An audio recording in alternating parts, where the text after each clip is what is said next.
Story last week on a bracelet said to give anyone who wears it power and balance. The distributor's website went into meltdown.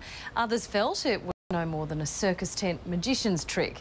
So, who's right? Frank Pangallo has been back for another look and conclusive tests, and here's what he found. Okay, here we go. So I'm going to press. Now, I'm putting a fair degree, in fact, I'll put two hands and I will do everything I can to push you straight down. Is it a mind-blowing scientific marvel? That was unbelievable. Or merely the mind playing games with reality? It just sounds like a lot of science words were put into a hat and they were brought out and used to promote something. Promoters of the Power Balance bracelet claim it can do amazing things to your body when you're wearing one. Things that defy logic or science.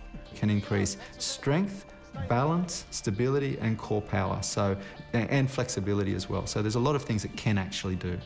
And the secret is supposed to be locked up in that hologram, says Tom O'Dowd, whose company sells them for $60 in Australia. It's a frequency that's been embedded in the Mylar technology in the hologram. What it does, it reacts with the electrical field of your body. That's plain nonsense, according to Richard Saunders from the Australian Skeptics Society. No, I'm not convinced. Not yet. I mean, I can be convinced. We'll see what happens. With Richard looking on, we asked Tom to put the claims to a blind test using 6 volunteers. More on that shortly. What isn't in dispute is the effect it's had on almost all the people who've tried it, like 80-year-old Joyce Washington. I don't know that it gives more energy, but it seems to make one more alert. Melbourne chiropractor Dr. Matt Bateman has tried it on hundreds of his patients, even staking his reputation on it. Hold. Now, do you feel stronger?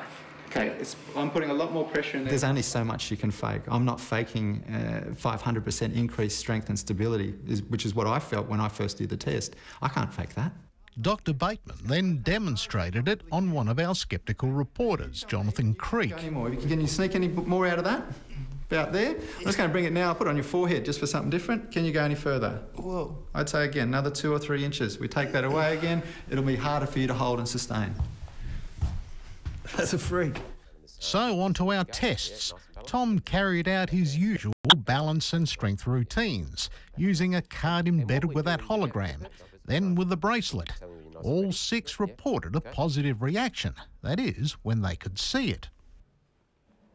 Yeah, that one's working all right on you. Okay. Feel the difference?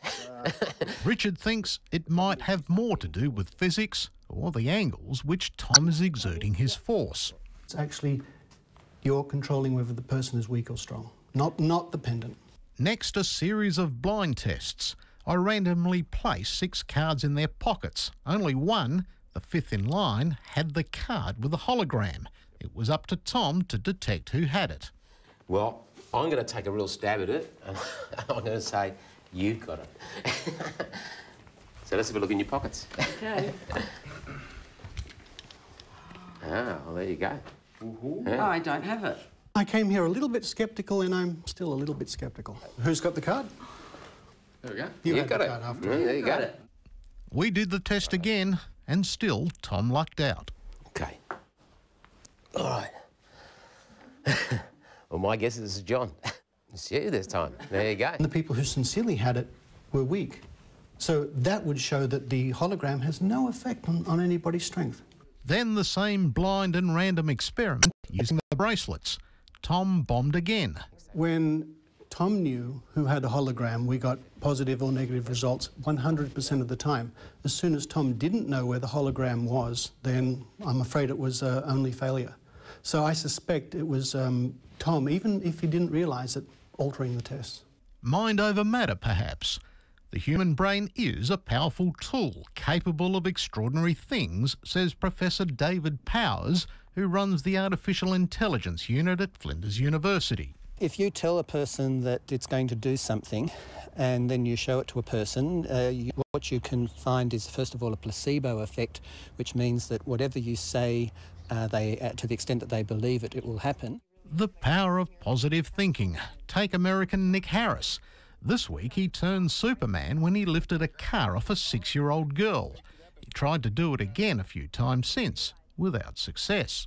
It'd be very hard for me to fool that many people, and people that I haven't even come in contact with, who've bought this product and they've got it out there and they've tried it on themselves and they've tried it on their friends and they've done the tests and they've devised their own tests and they come up with the conclusion that it works. Professor Powers would like to do more research on the placebo effect of the power bracelet, while Richard Saunders and his sceptics maintain it's up there with snake oil. Regardless of all that, one thing it will do is make you the life of a party. If it's a trick, it's a bloody good one. It's probably worth the $60 that you pay for the band.